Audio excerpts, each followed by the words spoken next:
তো বন্ধুরা দেখো, আমি আজকে একটা প্রোটিন জিনিস বানাবো, দুধের সাথে গুলে খেতে হয়। তো সেটা দেখো বন্ধুরা, আমি কি নিয়েছি।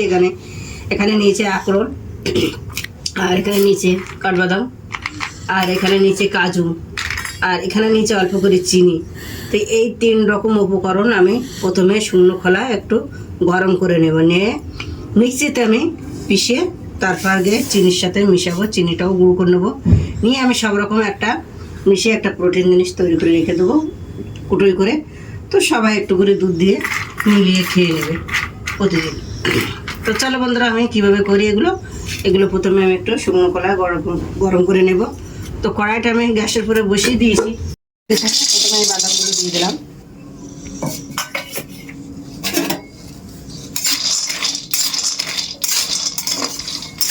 এবার আমি আখরোটটা দিয়ে দিচ্ছি, এরপরে আর দিয়ে দিচ্ছি কাজু বাদামটা।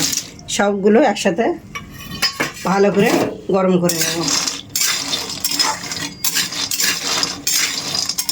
এটা গুঁড়ো করে নিয়েছি মিক্সিতে। এবার এটা একটা দিয়ে দেবো, সব কটা বাদাম একসাথে মিলে গুঁড়ো করে নিলাম। এবার এটা মিশিয়ে নেব, নিয়ে আমি কৌটো ভরে রেখে দেবো।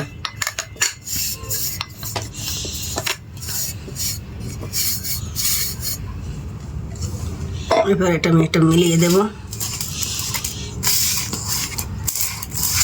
উপকরণ দিয়ে মিশানো হয়ে গেছে, ঠান্ডাও হয়ে গেছে। এবার এটা আমি কৌটো ভরে রেখে দেবো।